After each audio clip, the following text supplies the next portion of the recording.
very serious allegations have been levied against two players that were at Penn State that are not now. What can you tell us about the situation at Penn State, who is having their best year under James Franklin? Obviously, that's very secondary, but what can you tell us about the situation that is now? So, Kavion Keys and Jameel Lyons were two former Penn State players who appeared in court Wednesday to face charges of rape and other sex crimes stemming from incidents back in the summer, on July the 7th, to be clear. They were placed on interim suspension for a personal matter over the summer and then were dismissed from the team back in August. A few hours after a court set their bond at $500,000 and $400,000, James Franklin was set to speak with the press. So that was yesterday. I guess it was after the bond was set, before they were set to appear in court. James Franklin spoke and was asked about it, and really did his darndest to dodge everything. And I'm going to show it. This is 1 minute and 10 seconds. If you're just listening on audio, we'll kind of describe what happens. I'll let Dave. Do you mind describing what happens as it goes? No, that sounds good. Let me ask you two things here. That I just want to make sure. They were players on the team, which I know they were, when this happened, correct? Correct. Okay. And then they were not players on the team, but no reason was officially given why. And they were not completely booted right away, correct? Right. They were first placed on interim suspension, and then they were removed from the roster and dismissed from the university in August, according to SI.com. So, yeah, they were kicked off the team in August. They were suspended in July and kicked off in August. Okay, let me be real clear. I care most about the alleged victims in this situation. But as it pertains to football and Penn State, it sounds like it could be the beginning of a cover-up. And, yes. And goodness knows, nobody knows cover-ups like Penn State. And to think that you get a fair shake if you try to cover something up at Penn State compared to another university is silly. They're going to be hyper responsive to that. So this is something that starts as a kind of big story and could end up going the direction of the Joe Paterno scandal, which was much more widespread. I'm not comparing the two. But the cover-up, to me, sounds somewhat similar. So here we go. James Franklin at the microphone for his weekly press conference, I imagine. Right, and this is what he said. Guys, how we doing? Good. This is obviously a serious and sensitive subject. I know Greg read that, but we haven't heard anything from you on this. Okay, so here's what happened. Can we pause it for a second? And is there a way that we can go back even further? That's as far back as we can really go. Okay, so I want to restart this. So the sports information person actually came out first and read a statement that James Franklin was not going to discuss this. James Franklin, if you're on our audio platform, is standing behind the backdrop that has the sponsors and Penn State and Go PSU and all that stuff. All right, so he reads a statement, and then James Franklin comes up. So let's go from that point. All right, yeah. So then James Franklin comes up, and then you guys may not be able to hear James Franklin. The first question after the sports information director said he wouldn't answer any questions on it, the media members do their jobs, and I think it was the Center Daily Times was the first ask him a question about Guys, how we doing? Good. This is obviously a serious and sensitive subject. I know Greg read that, but we haven't heard anything from you on this. John, okay. The university statement. All right. Do I need to read the statement again? If you would like. All right.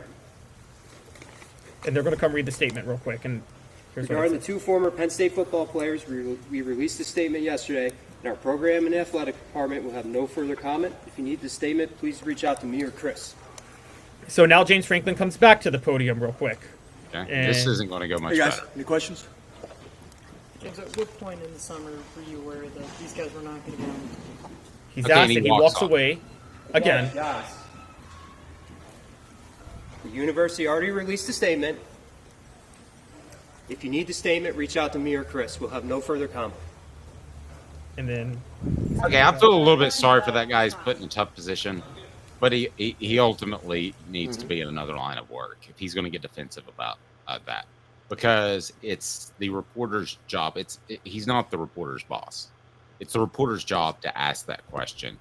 And I would be particularly concerned if I'm a Penn State fan by the one question of when did you know in the summer about the severity of these charges? Caleb, this could very easily end up costing James Franklin his job. Well, yes, and also, let's not forget this. James Franklin, the year he left Vanderbilt for Penn State. Now, this is not why he left Vanderbilt for Penn State, because, guys, everybody in the world would leave Vanderbilt for Penn State for a coaching job. However, the year he left Vanderbilt for Penn State, as he was leaving, 4 Vanderbilt players ended up being allegedly recorded a sexual assault on a student. James Franklin initially told one of the players, because they had reportedly recorded it, and James Franklin initially reportedly told one of the players to to delete the recording.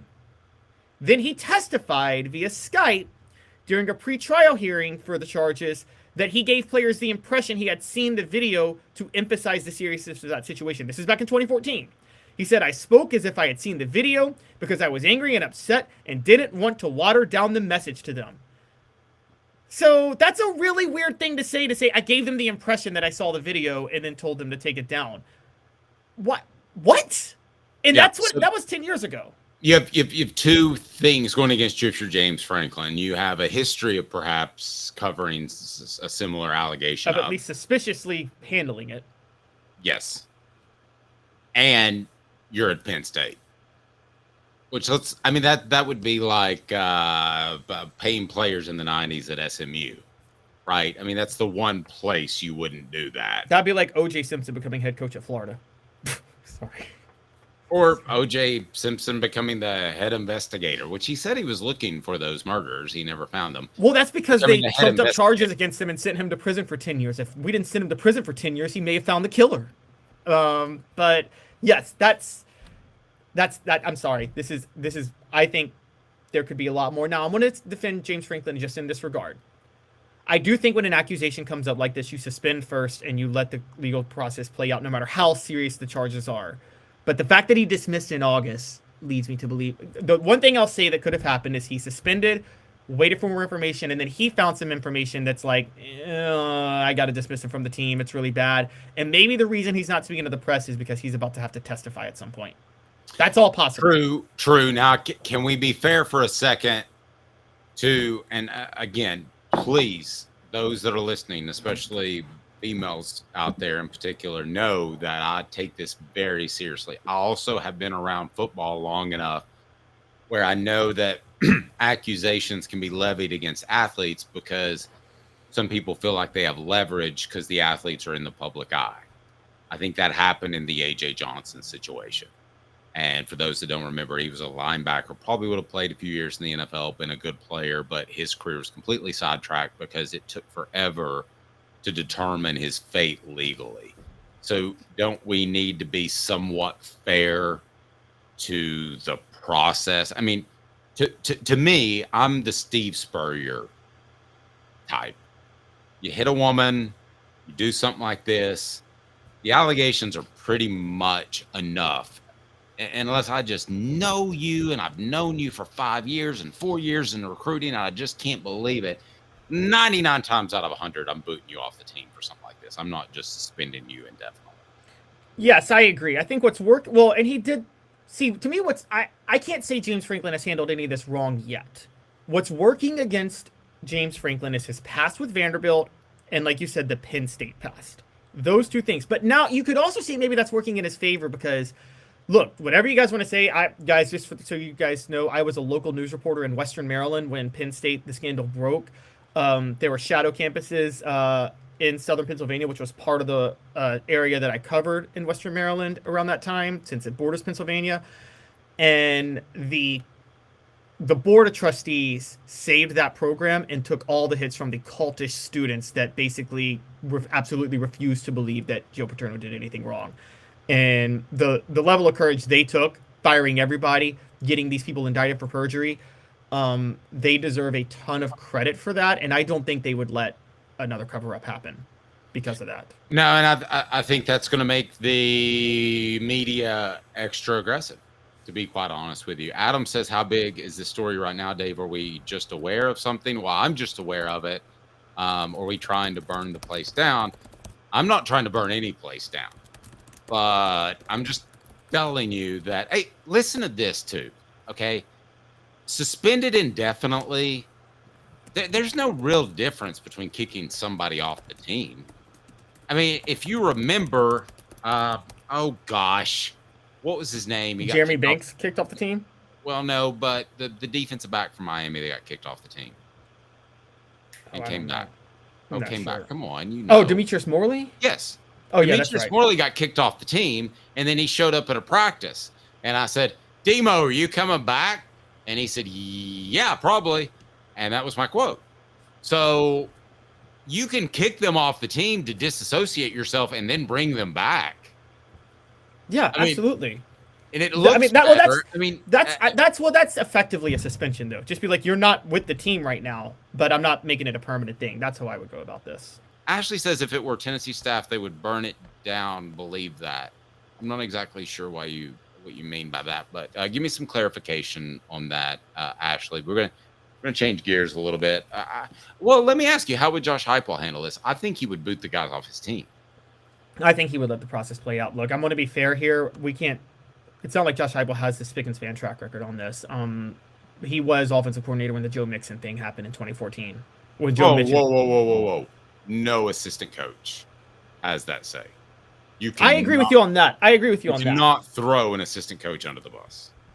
Fair enough. That's a fair point. I'm just saying, like, since he's been a head coach, it's hard because nothing's actually like that has actually happened under Josh Heupel. So we don't know yet. So we're just gonna have to wait and see. But I'm just, and if an assistant coach went to a head coach and said, "You really need to suspend this guy because this is awful," that head coach would say, "You get the hell out of my office."